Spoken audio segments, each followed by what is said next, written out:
Welcome to Entirely English, the online English school and the YouTube channel aimed at helping people understand the English language and the English culture. In today's session, we're going to be looking at language, featuring the top 25 words that students often confuse. So just like the chart rundown, let's start with number 25, loose and lose. Loose with double O, so we've got that oo sound, is like when your clothes aren't tight, or you release something, like you loose the dog, you unchain it so it can attack somebody. And lose is when you don't know where something is. You've dropped it or put it down somewhere, or you lose your mind. Number 24. Affect and effect. Very confusing for many people. Affect with the A is the verb, to affect something.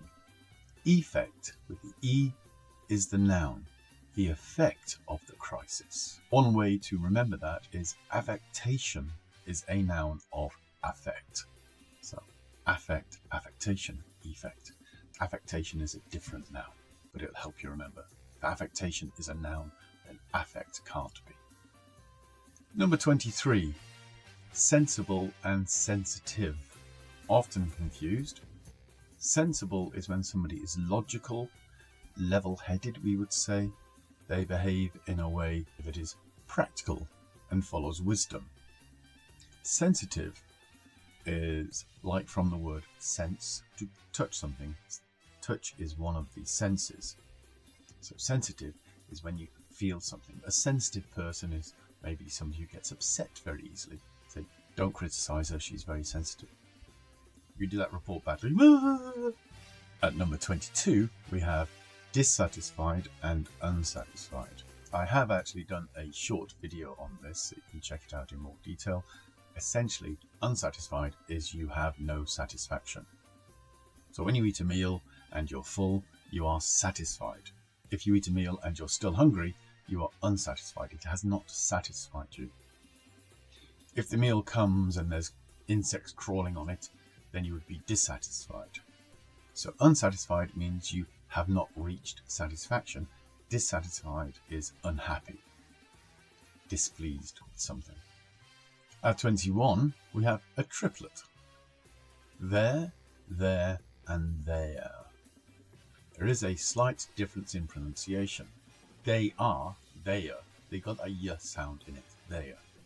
They're not happy. It's very soft, but it's there. It's there. There as in the place. Easy way to remember the spelling of this is here. Here is a place. There is a place. Where is the place? Here is the core of all of those. And then there is their car, their house.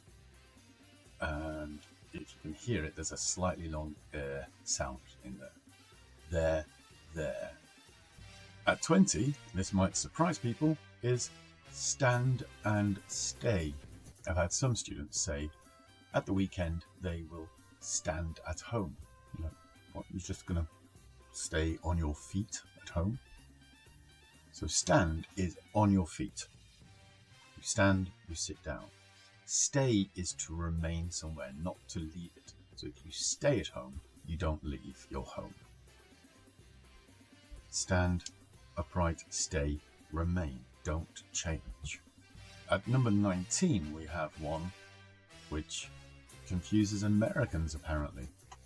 Ensure and insure. Very different words.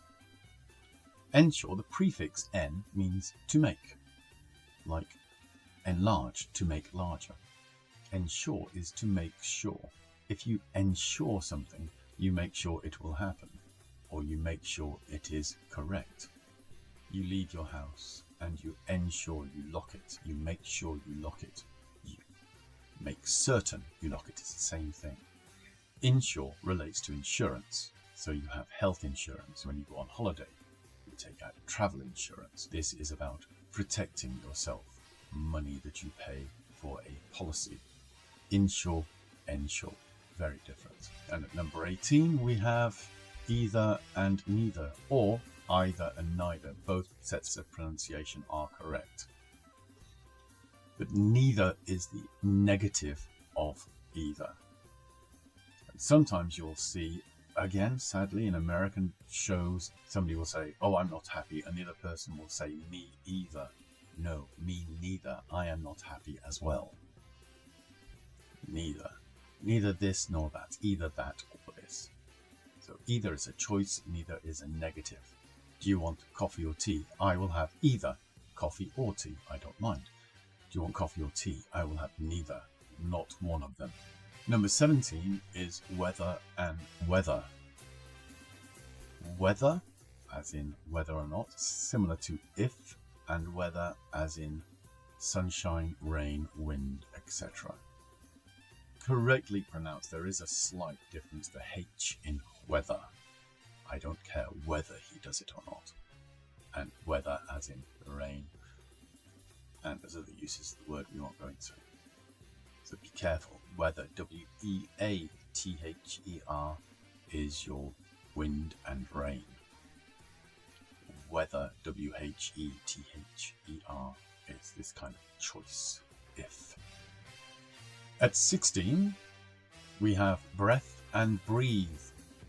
So very similar spellings, but the E at the end makes it breathe. Breathe is the verb, to breathe. Breathe in, breathe out. And breath is the noun for each of those. When you breathe in, you take a breath in, and when you breathe out, you exhale a breath. 15, we have accept and accept. Accept, to say yes to something. You accept a gift. You say, yes, I will keep it. I will take it. I'm glad. You accept an accusation. Yes, I did kill him. I accept it. And accept is the same as exclude.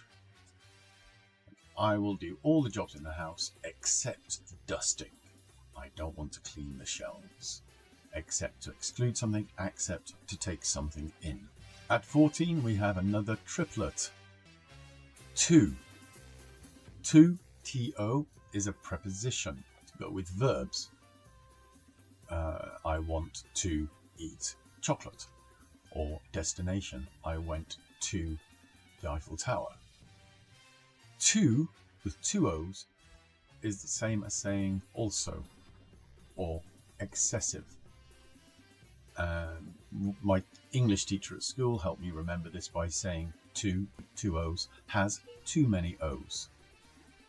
Too many O's, T-O-O. And then, of course, there's to, T-W-O, which is the number 2. You could add onto this the fourth one, toe.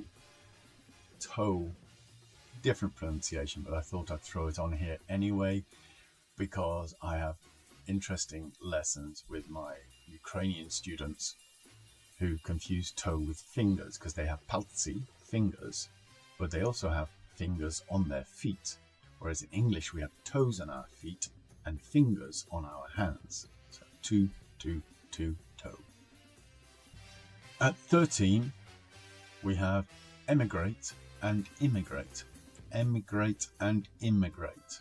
Emigrate to go out of somewhere. You emigrate from your country, and immigrate to go into somewhere. Immigrate into another country. So without confusing your spelling, think of the I-M as I-N, in. Immigrate into the country, emigrate leaving the country. At 12, we have who and whom. Who is used as the subject of a sentence. Whom is the object of a sentence. Who are you writing to? To whom are you writing? Easiest method of remembering that is whom generally has a preposition before it. This was written by whom. To whom are you writing? With whom are you going? Or who are you going with? Number 11. We have every day and every day. Very similar, but very different. Every day, as one word, is an adjective, meaning something that is common. So I have an everyday computer. It's very common. There's nothing special about it. It is just everyday. It's common, usual. Everyday as 2 words means frequency. I drink coffee every day, each day. Number 10, we have cities, towns and villages. This can be confusing. If you do something like a Google search, it will tell you it's based on population, cities being the largest, villages being the smallest. It's not really true, at least it's not true in Britain. A city is created by the monarch, so the town of Milton Keynes has repeatedly appealed to the monarch to have its status changed from a town to a city. It is very large, but it is still a town. As a rule in Britain, and I think this might have changed because of the Open University, but as a rule, a city had to have a cathedral or a university. That distinction became blurred back in Thatcher's years, when many of the technical colleges became affiliated with universities and thus were stamped with the university name. So a little town could be one that claimed to have a university. So it's very confusing. Towns and villages, the only difference really is in the hall, the town hall or village hall. So it depends on how they establish themselves. But a city generally is the centre of a district. So Oxford, which is a very small city, is the centre of Oxfordshire district. So don't presume. Not very helpful, that one, I'm sorry. Number 9, we have advice and advise. One with the C, advice, and one with the S, advise. To advise somebody, to give them advice. Advice is the noun, advise with the S is the verb. Number 8. This is more confusing because with practice and practice we have the same pronunciation, but in English, not American, English, we have 2 distinct words. Practice with the S and practice with the C. They follow the same rules as advice and advise. Practice with the S is the verb. Practice with the C is the noun. So I will practice this with an S.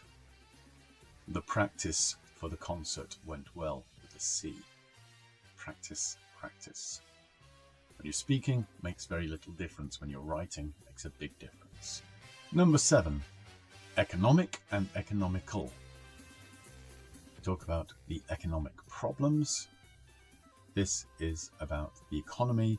Economical, as an adjective, has a different meaning. An economical car is one that doesn't cost a lot to run. It uses very little fuel. So economical means low amount of money that needs to be spent. Whereas economic refers to the economy, money in general. Number 6. We have spectator and audience. You are a spectator at a football match. You are an audience member in the theatre. Look at the word audience, audio. It's about listening. When you're at a concert, when you're watching a play, you are listening. So audience. When you're at a football match, you are looking, watching. So you are spectating. Same root as the word spectacle, glasses. Number 5, listen and hear. You hear a noise. You listen to the noise. Hear is the sound reaches your ear. Listen is when you concentrate on it. So you might hear your partner saying something, but if you listen to it, you're paying attention. I can hear the rain outside, but I'm not listening to it. Number 4, similarly, see and watch. See, like hear, is just the light comes into your eyes, the image is there. Watch is looking at the activity. So I can look out the window and I can see a tree. But if I focus on that tree, for the branches to move, the wind to sway it, then I am watching it. I see football matches, I never watch them. Number 3, good and well. Good and well. Quite simply, good is an adjective, well is an adverb. So good goes with nouns, well goes with verbs. He did a good job. Job is a noun, good adjective. He worked well. Work is a verb, well adverb. Not he worked good. He worked well. Number 2. The second of our most commonly confused words are chief and chef. Similarly spelled, very different pronunciation. Chef and chief. Chef because it comes from the French, and your chef is the person in the kitchen doing the cooking, a professional in the kitchen, not just a cook, but a professional. And chief is the boss. So you could say the chef is the chief of the kitchen. And in the number 1 slot for the most often confused words is fun and funny. Some students say fun is an adverb and funny is an adjective. No, they're both adjectives. Funny, with a Y, quite simply, is something that makes you laugh. A comedian is funny. The show was funny. Fun means it's enjoyable. So you go to Orlando in Florida and have fun. Enjoyment. If you describe a man as fun, say, oh, Dave, he's fun, he causes enjoyment. If you say Dave is funny, he makes you laugh. Alright, so I hope you enjoyed that. I hope that was interesting. If there's words that you often confuse, pop them in the comments and we can discuss them. Or if there's ones that you found funny because of confusion, again, share them with us. Thank you for your attention. See you again soon. Bye-bye for now.